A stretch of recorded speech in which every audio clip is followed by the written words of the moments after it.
The book is based around 7 core convictions that members of the Anabaptist network in Britain and Ireland put together over the last 15-20 years. We started as a network in 1991, and 2 or 3 years later put together 7 core convictions to try to sum up what many of us are finding in Anabaptism. It wasn't designed as a creed, it wasn't designed as a boundary line so that people could only become part of us if they subscribe to everything, but it was a way of saying, those of us who are at the heart of this, these are the things that matter to us.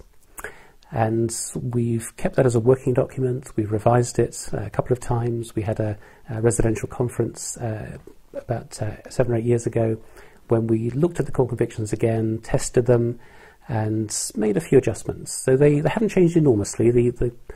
The essence is still where it was, but we have added bits and tweaked bits, and it remains an open and working document.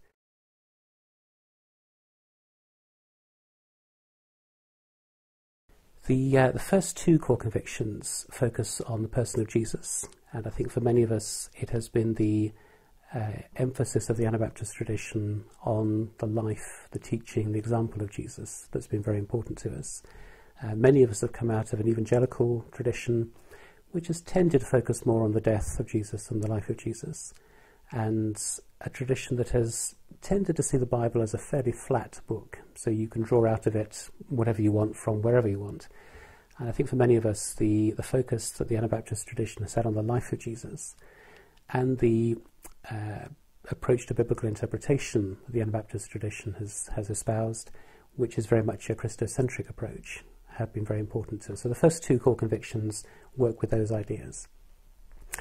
The other core convictions are partly to do with our context. So they name the reality of Christendom and post-Christendom, recognising that for centuries we've been caught up in a context where church and state have been partners, where the church has often been associated with power and wealth and status. We're moving out of that, and it seems to many of us that the Anabaptist tradition has a lot to say to those who are now on the margins. There are convictions about church and the kind of community that we need to be in a post-Christendom world.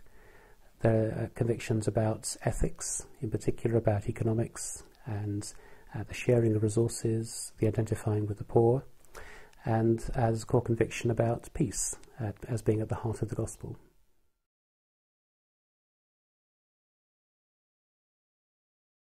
Deep within the Anabaptist tradition is a missionary vision and an evangelistic dimension, and the recovery of that I think is going to be essential for the future if Mennonites want to do more than simply live quietly and raise families and hope that enough of their children embrace the faith that they will be able to survive for another generation.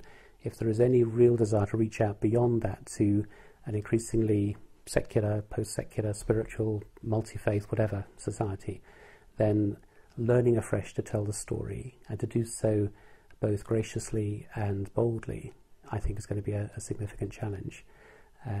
Now, I don't think that's new for Mennonites, but I think it's a renewal of an original vision that has been subsumed under all sorts of other things for a long time.